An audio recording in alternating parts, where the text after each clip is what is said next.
Allahumma salli ala sayyidina Muhammad.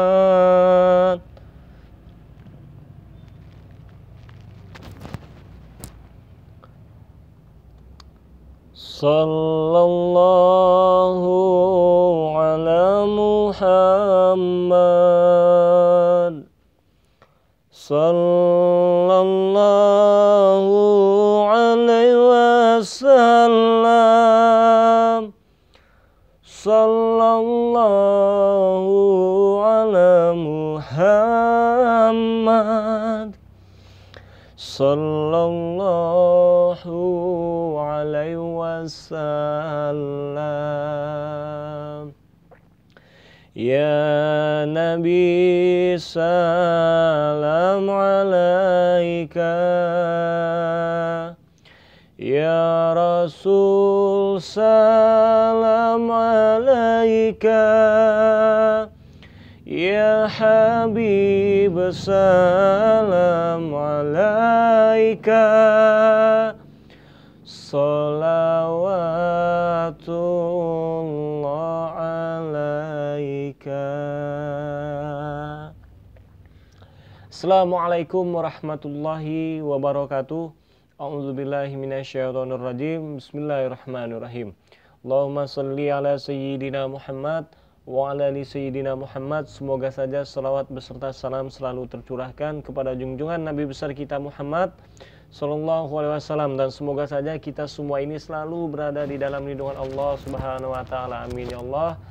Amin. Alhamdulillahirabbil alamin. Dan tak henti-hentinya saya doakan kepada kalian semua yang sedang melihat video ini, semoga saja selalu diberikan kesehatan oleh Allah Subhanahu wa taala, dimudahkan segala pekerjaannya, dilimpahkan segala rezekinya, dan semoga saja menjadi orang yang sukses, dan semoga saja menjadi orang yang diberikan keselamatan oleh Allah Subhanahu wa taala di dunia dan di akhirat. Amin ya Allah. Amin. Alhamdulillahirabbil alamin. Di kesempatan kali ini saya ingin membahas tentang Mama Skaryo dan Bos Papan. Di sini saya ingin menjelaskan terlebih dahulu akar dari permasalahannya yang saya lihat di media sosial dan akan saya beritahukan kepada kalian semua. Untuk masalah benar ataupun tidaknya silahkan kalian sendiri yang menilai, karena beberapa bulan yang lalu saya pernah membuat satu video tentang Mama Skaryo dengan Bos Papan. Dan di sini saya buatkan lagi karena ada pengikut ataupun santri Padepokan Senang Sejagat yang menemui Bos Papan untuk adu ilmu kesaktian ataupun ilmu tenaga dalam, dan di situ anak muridnya Mama Skaryo kalah. Permasalahan itu timbul ketika Mama Skaryo menjelma menjadi seorang Mbah Singso, muridnya setan, pengikutnya jin, pengikutnya iblis, pokoknya semuanya pokoknya lah. Di situ Mbah Singso mencoba memberikan sebuah kritikan kepada Bos Papan bahwa jangan sombong. Di atas langit masih ada langit. Jadi berbicaralah yang sopan. Mungkin kurang lebihnya seperti itu maksud kritikan dari Mas Skaryo. Tapi di sini Mas Skaryo, Bos Papan itu, ketika saya lihat videonya, ketika saya pelajari, ternyata Bos Papan itu sama juga orang yang baik, sama seperti halnya dengan Mas Skaryo juga orang yang baik.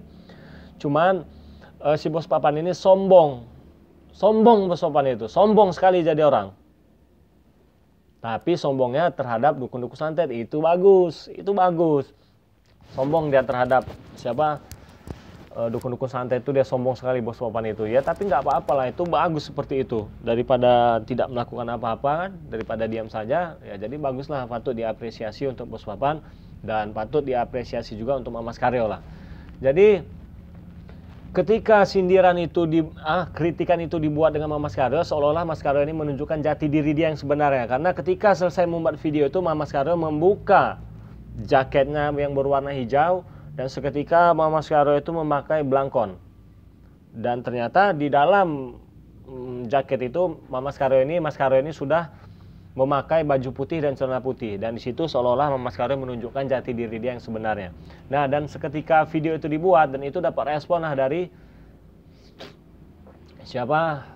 Bos Papan, dan saya pun sempat melihat, walaupun hanya candaan, walaupun hanya guyonan, janganlah mengaku-ngaku ataupun mengatakan diri kita ini pengikut setan. Tapi di situ saya pahami videonya Mas Skaryo ini itu dia ingin viral, dia ingin Ya dia juga di Mbah Singso itu mengatakan tidak perlu untuk mengikuti dia seperti itu, karena Mbah Singso itu pengikut jin, pengikut setan segala macam. Nah dan situ sudah dijawab oleh Bos Papan tadi, kata Bos Papan itu tidak baiklah berucap seperti itu.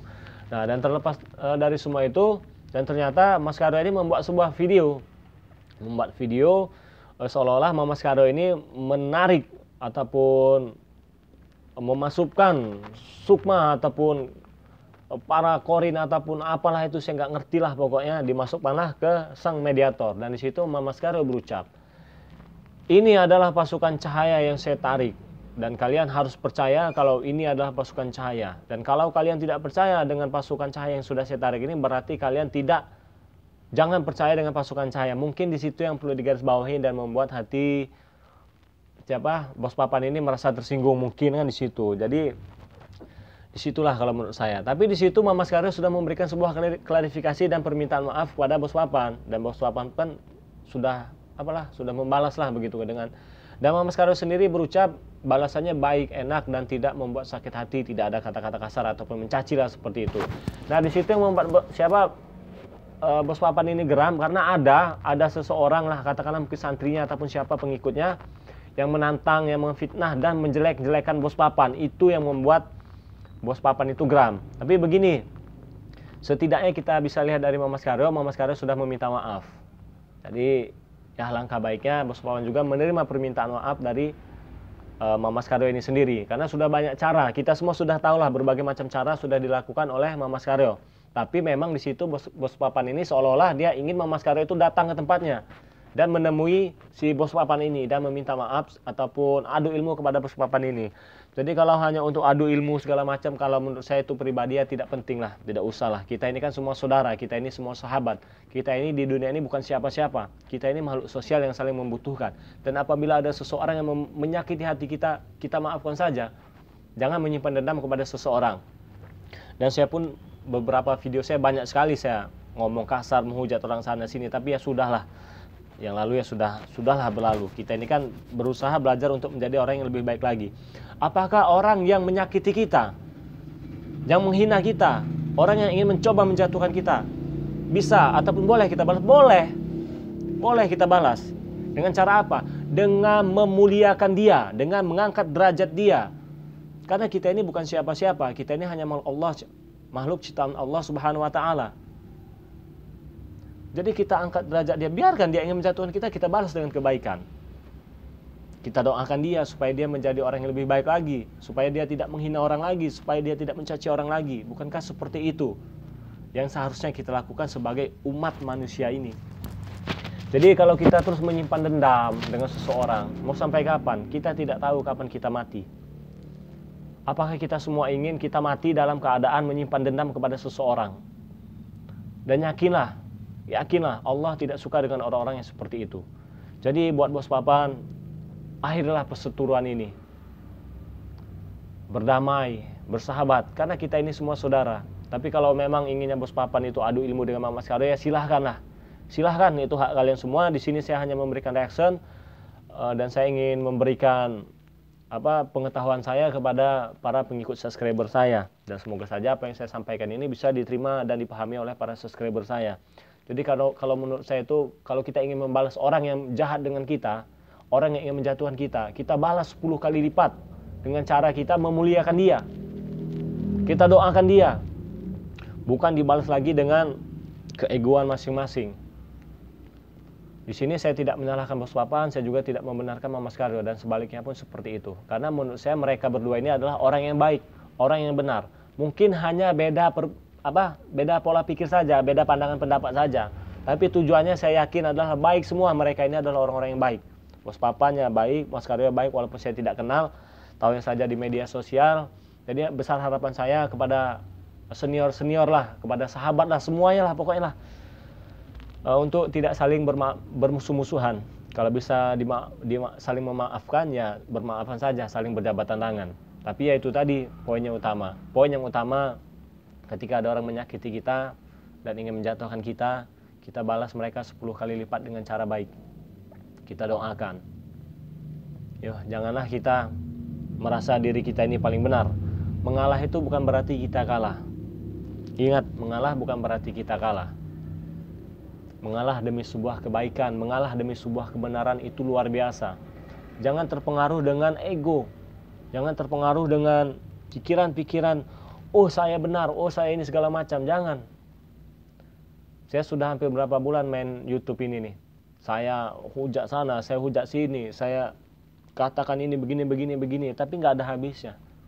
Dan alhamdulillah banyak sekali yang berkomentar mengatakan saya hal-hal yang buruk kepada saya, bukan hal-hal yang baik. Justru dari hal-hal yang buruk itulah bisa membuat saya untuk menjadi orang yang lebih baik lagi. Tanpa orang yang mengkritik saya pedas, mengkritik saya dengan nada-nada kasar itu, mungkin saya akan terus merasa diri saya ini paling benar. Karena saya tidak perlu pujian, saya tidak perlu sanjungan, saya butuh makian dari kalian, butuh hujatan dari kalian. Karena di saat saya bermain media sosial, itulah guru yang bermanfaat buat saya. Itulah ilmu yang bisa saya pelajari. Itulah pengetahuan yang bisa saya dalami lagi. Oh, berarti saya ini begini, saya ini begini. Berarti yang saya lakukan ini kurang baik. Apa benar sih yang saya lakukan ini tidak baik? Coba saya pelajari lagi, saya saring-saring lagi. Saya telaah lagi lebih dalam komentar-komentar kalian. Dan di sini saya mengatakan, guru berharga saya di YouTube ini adalah kalian semua yang berkomentar di video-video saya. Jadi dari awal saya membuat video, saya berharap kepada kalian semua. Dan saya selalu mengatakan kepada kalian semua, saya tidak akan pernah marah kepada kalian walaupun kalian menghina saya. Dan insya Allah saya tidak akan pernah marah. Karena mengapa? Karena kalianlah guru saya. Jadi di sini ada perbedaan tentang guru antara mengajak, antara mengingatkan. Jadi yang saya dapatkan di sini, mereka adalah sebagai guru saya dan mereka sebagai mengingatkan saya. Nah, jadi mengingatkan dalam hal apa? Dalam hal kebaikan. Karena selama ini apa yang saya lakukan ini, saya ini merasa benar. Jadi saya ucapkan banyak-banyak terima kasih. Jadi saya tidak bisa mengguru kalian, karena kalianlah guru saya. Saya hanya bisa mengajak kalian, karena hanya itulah yang saya mampu. Kalau saya untuk mengguru kalian semua, saya tidak memiliki banyak ilmu untuk memberikan pengetahuan dan pengajaran kepada kalian semua. Tapi ingatlah, mengajak dan menjadi guru, walaupun mengajak itu sangat mudah dibanding menjadi guru, tapi insya Allah pahalanya itu sama saja. Saya mengajak kalian untuk ke jalan kebaikan, saya mengingatkan kalian untuk memperbanyak sholawat, itu mengajak. Kalau untuk menjadi guru, untuk mengguru kalian, dan insya Allah saya belum mampu untuk hal seperti itu. Dan saya di sini nyatakan bahwa para netizen lah guru-guru saya ketika saya bermain di channel YouTube ini. Dan apabila ada kata-kata saya yang salah, saya mohon ampun kepada Allah Subhanahu wa taala. Karena saya sadar, perkataan yang salah itu berasal dari setan. Dan apabila ada kata-kata saya yang benar, yakinlah itu bukan dari saya, tapi dari Allah Subhanahu wa taala. Yuk kita semua menjadi orang yang lebih baik lagi. Yuklah kita semua perbaiki diri kita dan jadikanlah diri kita ini bermanfaat untuk orang lain. Karena mengapa? Sebaik-baiknya orang adalah orang yang bermanfaat untuk orang lain. Dan share video ini wabillahi taufiq wal hidayah. Wassalamualaikum warahmatullahi wabarakatuh.